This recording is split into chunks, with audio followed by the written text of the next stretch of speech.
The phone rang at 2:47 in the morning.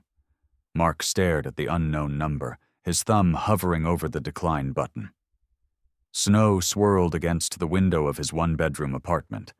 His 6-year-old daughter slept in the next room, clutching a worn, stuffed bunny.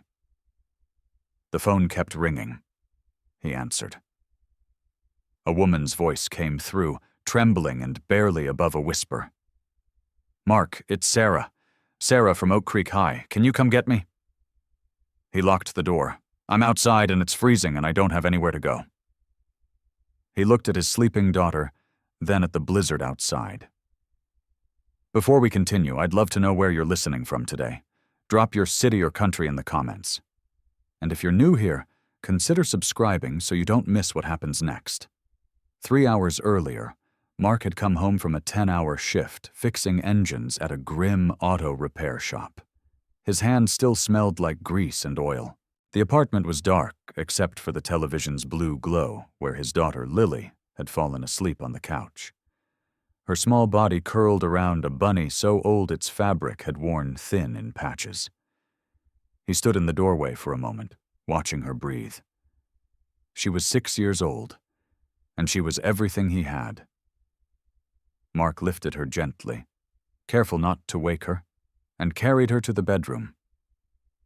The apartment was small enough that 5 steps took him from the living room to her bed. He tucked the quilt around her shoulders and placed the bunny under her arm. She stirred slightly, murmuring something he couldn't understand, then settled back into sleep. He closed her door halfway and returned to the living room. Dirty dishes sat in the sink. A stack of bills covered one corner of the kitchen table, some of them marked with red letters he tried not to look at. Laundry spilled from a basket by the couch, waiting to be folded. Mark sat down heavily and pulled out his wallet. $42 until Friday. He did the math in his head, the same calculation he'd done 1,000 times. Rent was due in 2 weeks. Lily needed new boots because her toes were pushing against the front of her old ones. The heating bill was already a month behind. He leaned back and let his eyes close. On the wall across from him hung a drawing Lily had made in marker. 2 stick figures holding hands inside a small house. Just 2 figures. No one else. That was when the phone rang. The number was unfamiliar. His first instinct was to ignore it. Nothing good ever came from unknown calls in the middle of the night. But something made him answer anyway. The voice on the other end sent him 15 years into the past. Sarah. He hadn't heard that voice since high school, since a night after graduation when they'd sat on the hood of his car and talked until the sun came up. She'd been wearing a leather pendant he'd bought her with 3 weeks of grocery bagging money. They'd almost kissed that night, almost became something more. But life had other plans. She moved away that summer. He stayed. They lost touch the way young people do. Slowly and then all at once. Now her voice came through the phone, stripped of everything he remembered. No laughter, no warmth, just fear. "Can you come get me?" He locked the door. Mark was already reaching for his keys. "Where are you?" She gave him an address on the other side of the city. He wrote it on the back of an envelope, his handwriting barely legible. "I'll be there in 20 minutes. Stay somewhere warm if you can." He hung up and stood in the middle of his apartment, caught between 2 impossible choices. He couldn't leave Lily alone, but he couldn't leave Sarah out there either. Mrs. Higgins. The thought came to him like a lifeline. His neighbor across the hall, a retired woman who'd watched Lily a dozen times before when his shifts ran late.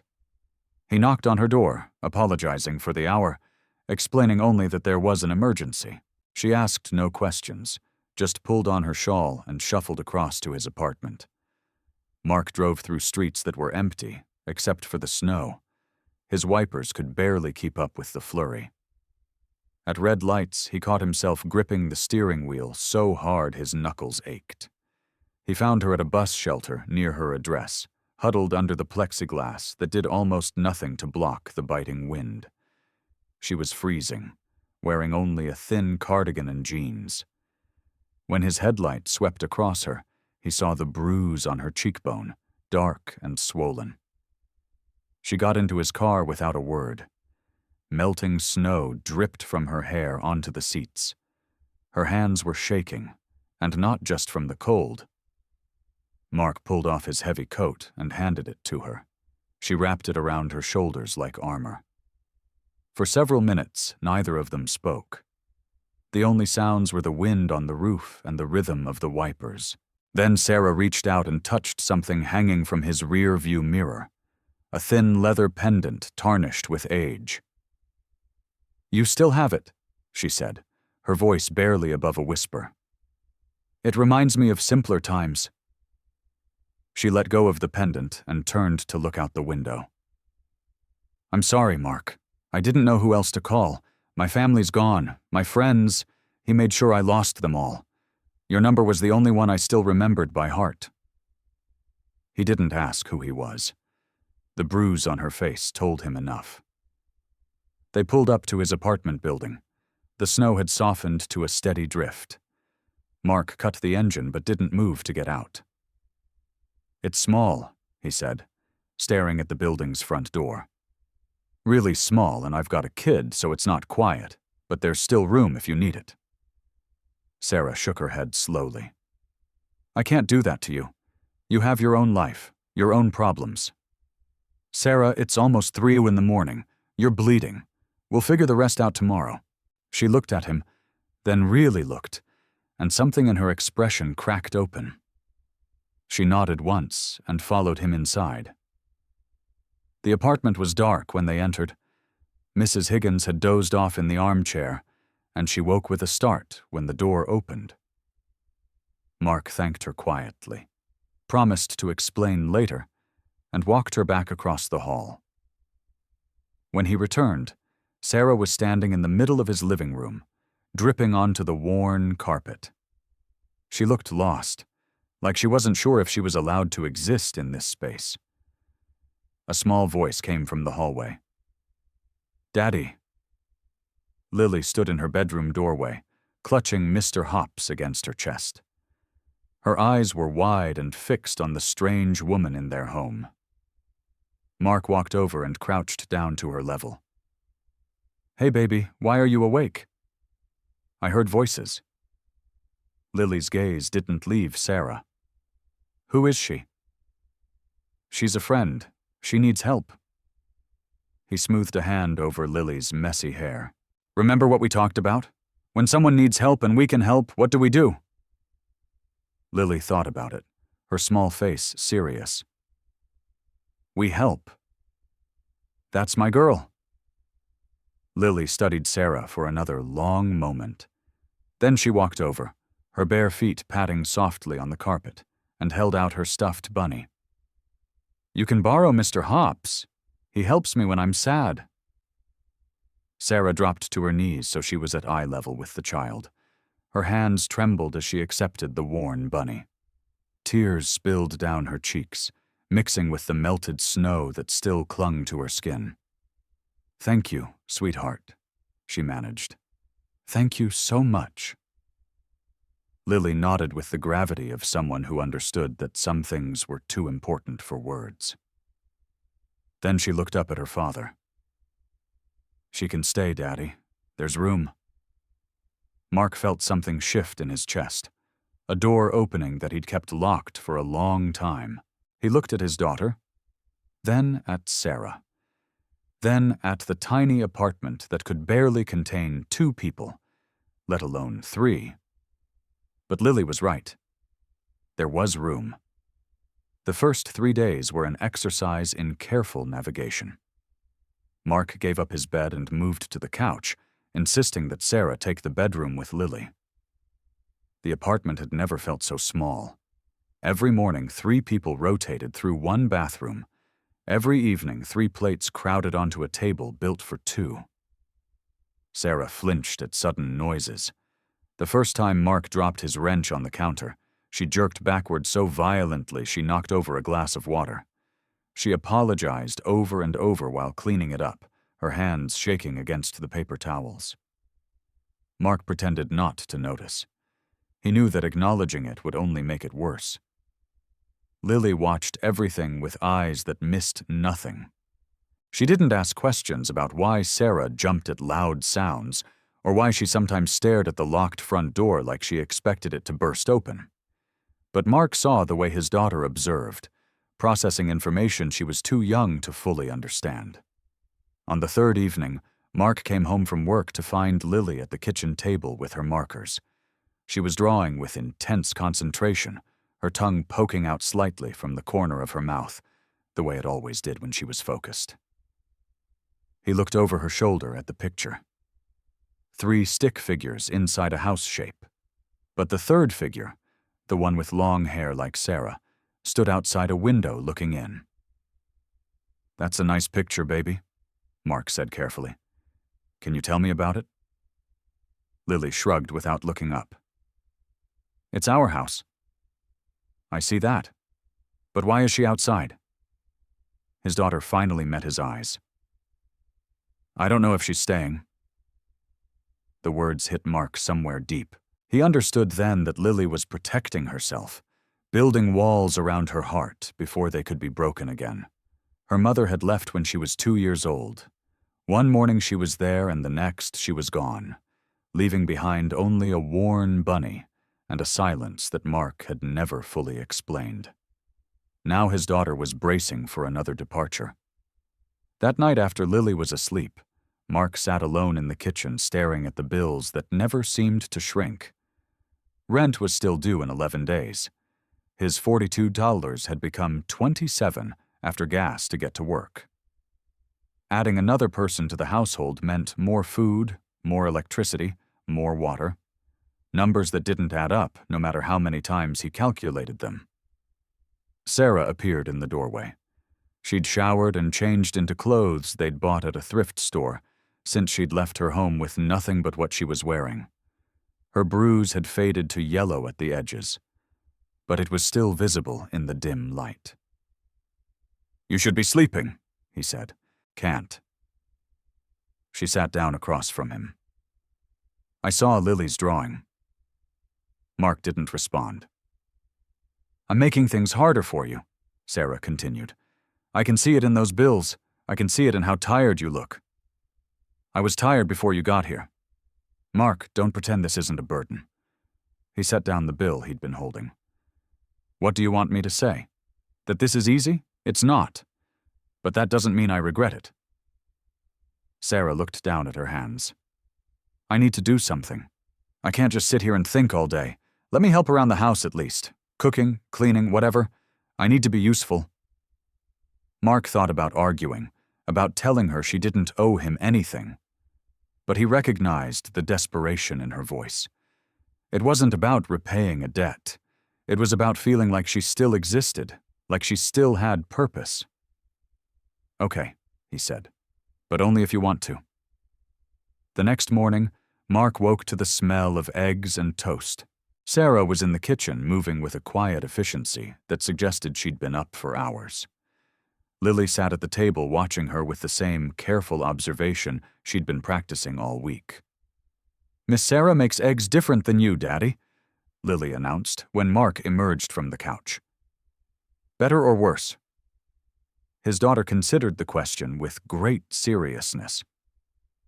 "Different." Mark caught Sarah's eye across the kitchen. For the first time since that snowy night, she almost smiled.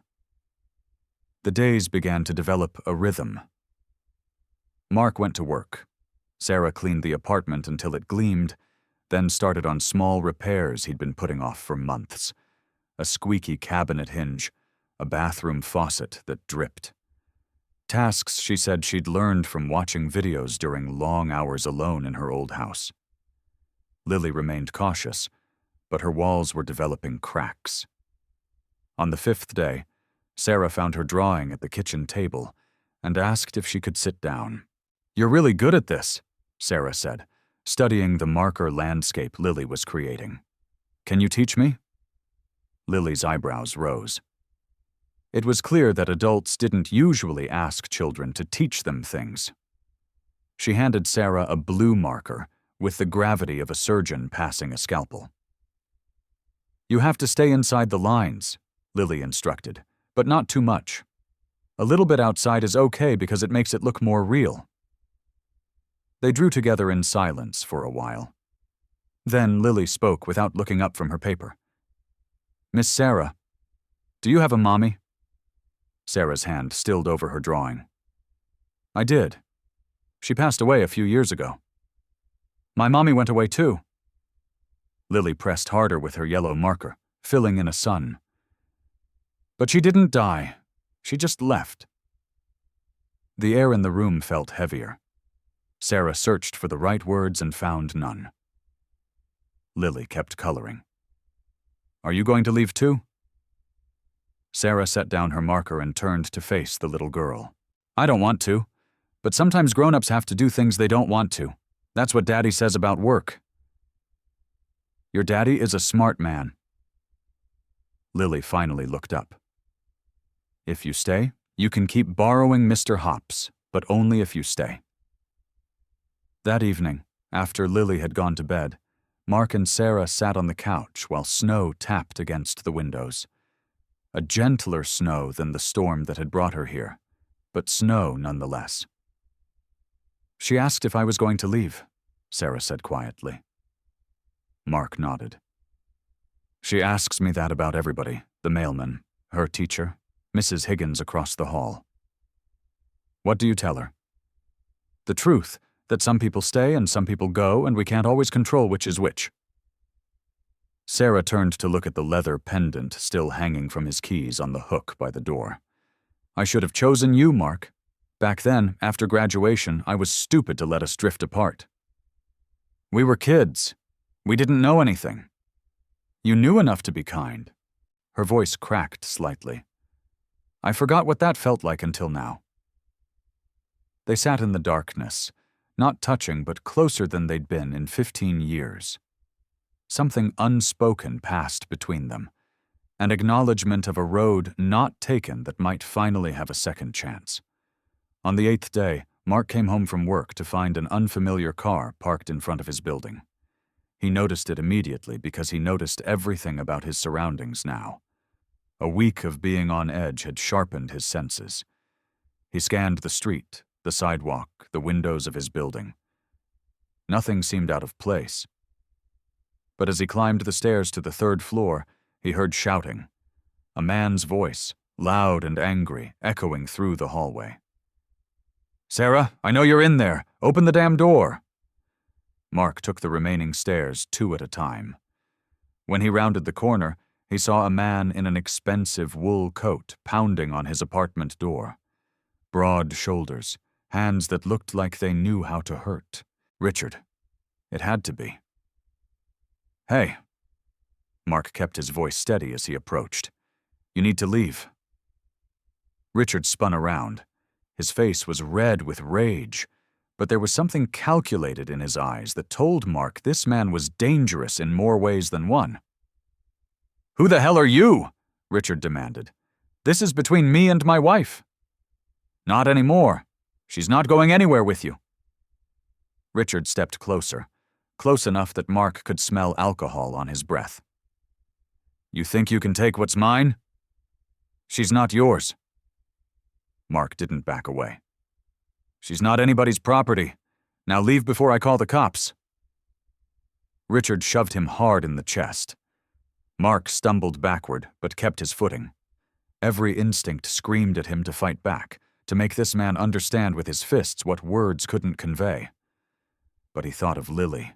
He thought of the custody arrangement he'd fought for years to maintain. One assault charge, even in self-defense, could destroy everything. "You can hit me if you want," Mark said, his voice low and controlled. "But there's a camera right there." He pointed to the security camera mounted above the stairwell. "And my daughter is inside watching. You want to explain to a judge why you assaulted someone in front of a 6-year-old? Richard's eyes flicked to the camera, then to the apartment door. Through the small window beside it, Lily's face was visible, her eyes wide with terror. Something shifted in Richard's expression. The rage didn't disappear, but it retreated behind a mask of cold calculation. "This isn't over," he said quietly. The words meant only for Mark. "She belongs with me, and she knows it." He turned and walked down the stairs, his footsteps echoing long after he disappeared. Mark waited until he heard the car engine start and pull away. Then he unlocked the door with hands that were steadier than they should have been. Inside, Sarah was pressed against the wall, trembling so violently she could barely stand. Lily hadn't moved from the window, her face pale and frozen. Mark went to his daughter first. He knelt down and wrapped his arms around her, feeling her small body shaking against his chest. "Daddy, that man was scary," she whispered. "I know, baby, but he's gone now. I won't let anyone hurt you ever." He held her until the shaking stopped, then carried her to the bedroom and tucked her in with Mr. Hops. She clung to the bunny like a lifeline, her eyes still too wide in her small face. When he returned to the living room, Sarah had slid down the wall to the floor. Tears streamed silently down her cheeks. "I'm so sorry," she said. "I brought this to your door, to your daughter. This is exactly what I was afraid of." Mark sat down beside her on the floor. "How did he find you?" "Phone. He must have tracked it before I thought to turn off the location. I should have known. He always finds me." She buried her face in her hands. "I should leave tonight before he comes back." "And go where?" "I don't know. A shelter, the street, anywhere that's not here. Putting you and Lily in danger." Mark was quiet for a long moment. Then he reached over and gently pulled her hands away from her face. "You're not going anywhere tonight. We're going to lock the door, and tomorrow I'm going to figure out what our options are. But you don't run scared in the middle of the night. That's what he wants."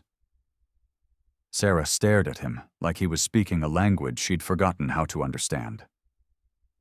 "Why are you doing this? You barely know me anymore." "I know enough." He stood and offered her his hand. "Come on, you need sleep." That night, Mark checked the locks 3 times. He wedged a chair under the front door handle. He lay awake on the couch, listening to every sound in the building, waiting for footsteps that never came. The days that followed were heavy with unspoken tension.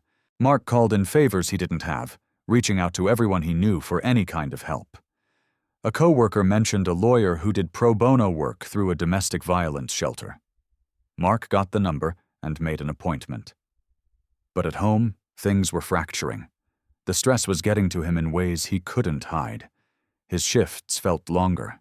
His patience felt shorter. The bills kept piling up. And now there was the added cost of worrying about security, about safety, about everything he'd been trying so hard to hold together. On the 10th night, Lily spilled her milk across the kitchen table.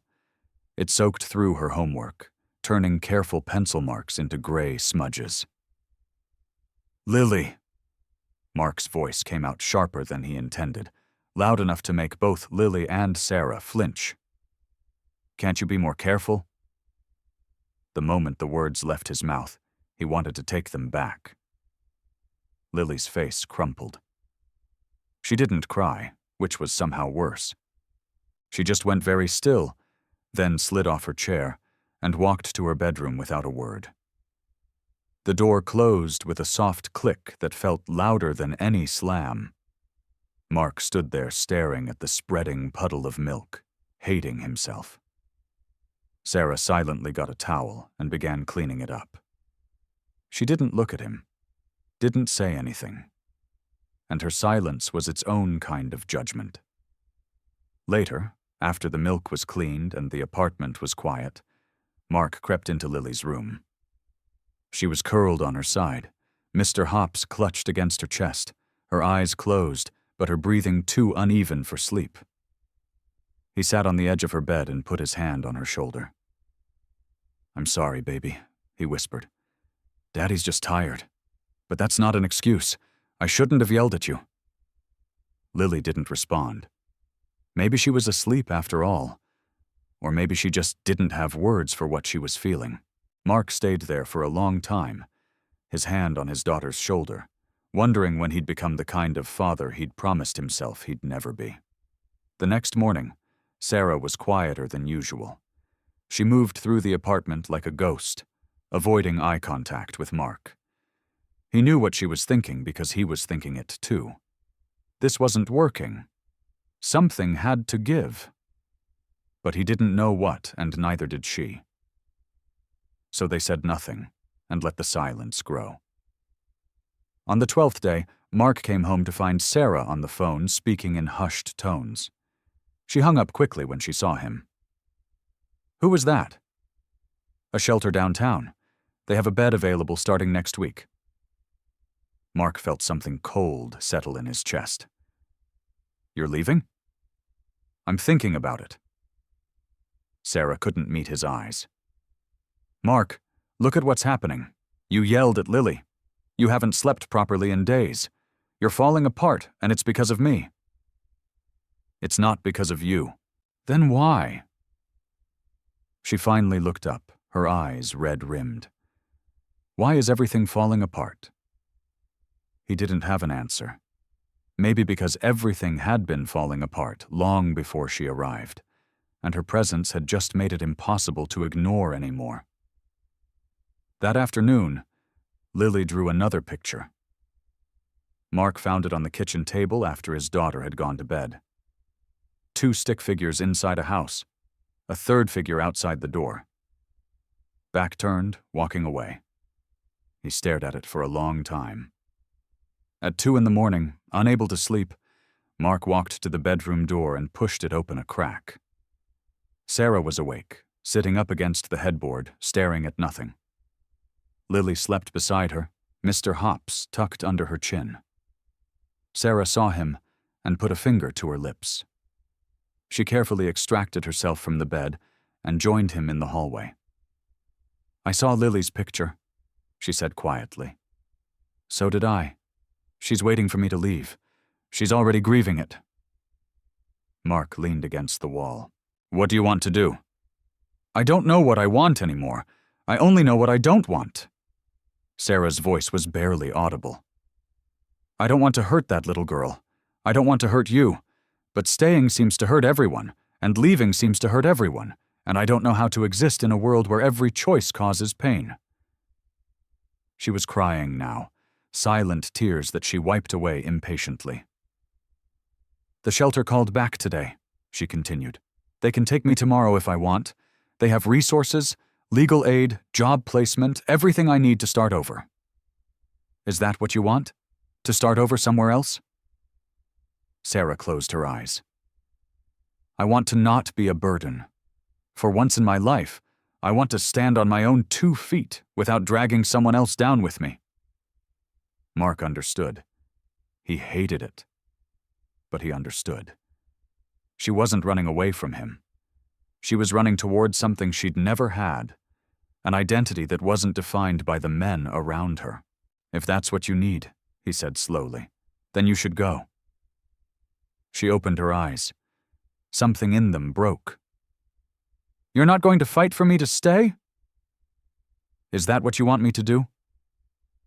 The question hung between them, unanswered and unanswerable. In the morning, Mark left for work before anyone else was awake. He couldn't face it. Couldn't face her. Couldn't face the goodbye that was coming, whether he wanted it or not. When he came home that evening, the apartment was quiet in a way that made his heart stop. Sarah's few belongings were gone. Her shoes weren't by the door. The bathroom no longer held her toothbrush. On the kitchen table, he found a letter. "Mark, thank you for everything. But I can't keep doing this to you and Lily. You opened your door when no one else would. That means everything. But I have to find my own way now. Please tell Lily I'm sorry, and that Mr. Hops helped." So, beside the letter on Lily's bed lay the worn, stuffed bunny. Sarah had given it back. Mark stood in the empty apartment, the letter crumpling in his fist. Then he heard a small voice from the hallway. She left. Lily stood in the doorway to her room, her face pale like Mommy. Mark dropped the letter and went to his daughter. He knelt down in front of her, searching for words that wouldn't come. "Daddy," Lily whispered, "why does everyone leave us?" The question broke something open inside him. All the walls he'd built, all the careful distances he'd maintained, all the protection he'd wrapped around his heart to keep from being hurt again. None of it mattered when his daughter looked at him with those eyes. He didn't have an answer. He'd never had an answer. But for the first time, he realized that maybe the answer wasn't about why people left. Maybe it was about fighting for them to stay. Mark stood in the middle of his apartment, his daughter's question echoing in his ears. "Why does everyone leave us?" He looked at Lily, at her small face, that had learned too young to expect disappointment. He looked at the letter crumpled in his hand, at the bunny lying abandoned on the bed, and he made a decision. "Baby, I need you to stay with Mrs. Higgins for a little while." He was already moving toward the door, grabbing his keys from the hook. The leather pendant swung and caught the light. Lily's eyes went wide. "Where are you going?" "To bring her back." He knelt down in front of his daughter. "Or at least to ask her to stay. The rest is up to her." "What if she says no?" Mark touched Lily's cheek gently. "Then at least we tried. At least she'll know we wanted her here."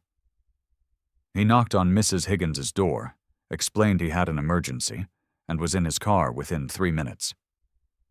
The shelter. He could call them, find out if Sarah had arrived, but something told him she hadn't gone there. Not yet. He thought about what she'd told him during those late-night conversations. Fragments of her past that she'd shared like pieces of broken glass, careful not to cut either of them.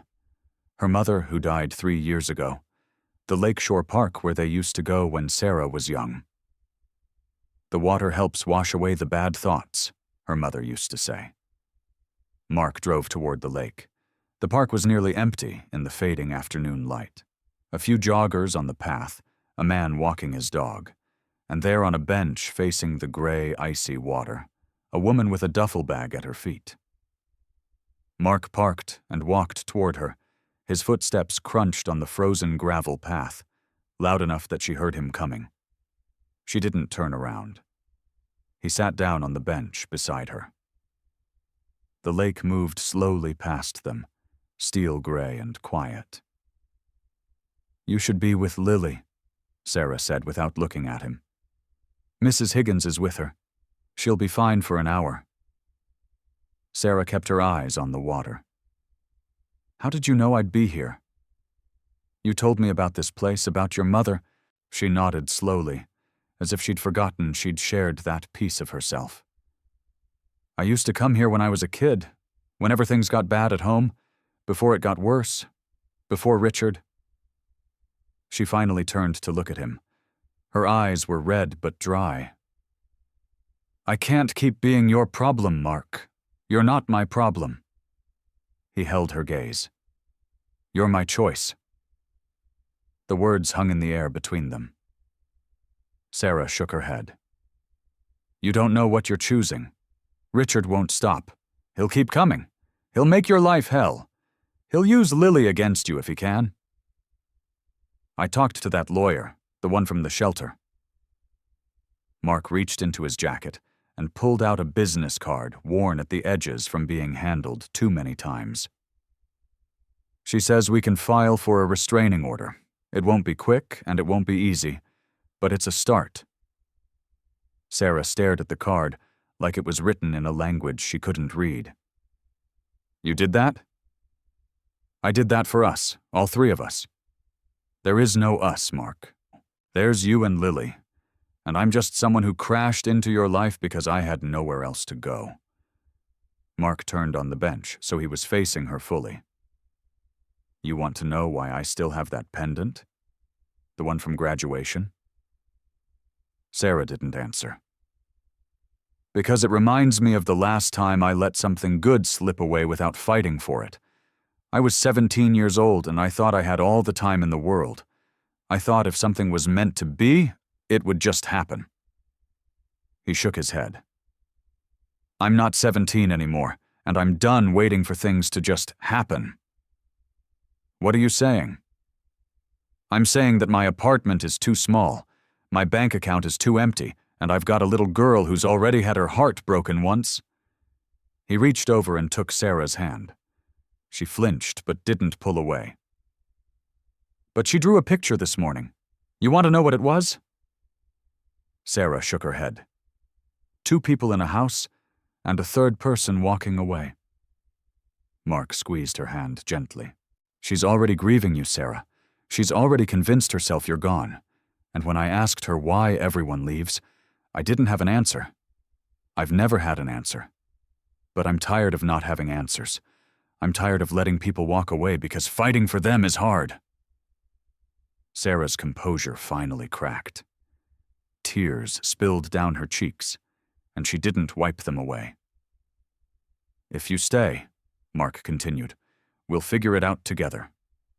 Not because I feel sorry for you, not because I owe you anything, but because I want you there. Lily wants you there. And maybe that's enough. Maybe that's all any of us can offer each other. What if it's not enough? Her voice was barely a whisper. What if I'm too broken? What if I can't be what you need me to be? I'm not asking you to be anything except yourself. The rest we figure out as we go. Sarah looked back at the lake. The sun was setting now, painting the water gold and orange against the ice. Okay, she said finally. Mark blinked. Okay, I'll stay. She turned to face him, and something in her expression had shifted. Not fixed, not healed, but different, lighter.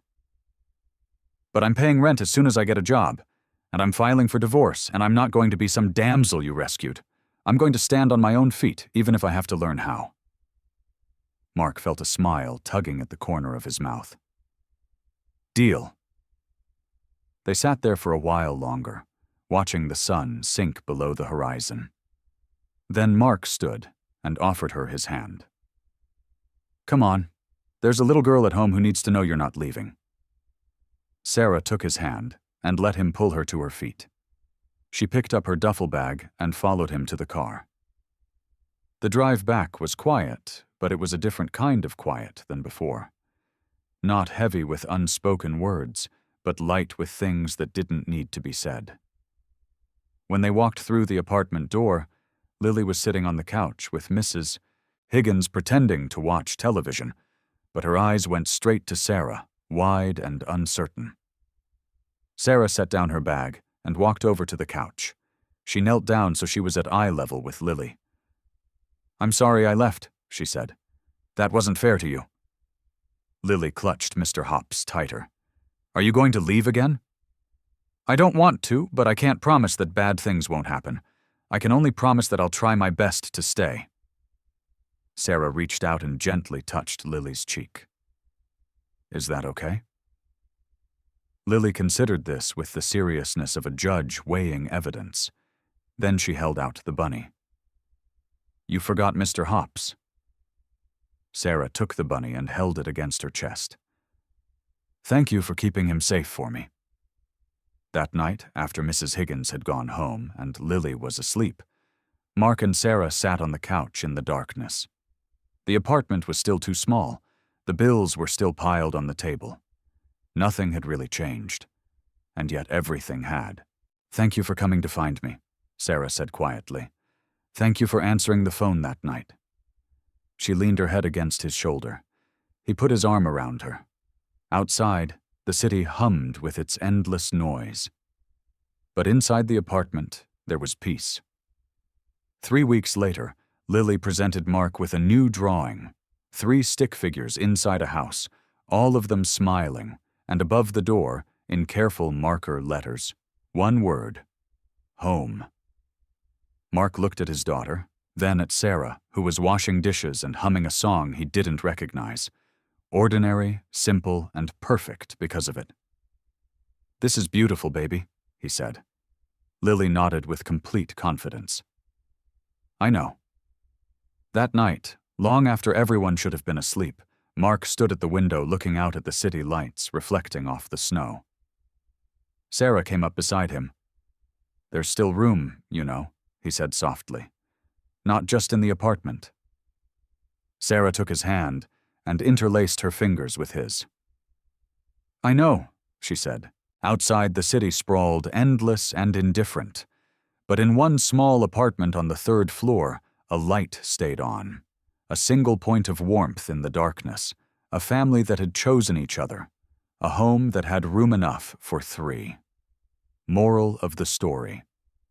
Family isn't always defined by blood, but by the courage to open the door when you are afraid, and the commitment to stay when the world gives you every reason to leave. True love is not just a feeling, but the daily choice to be someone's safe harbor in the storm.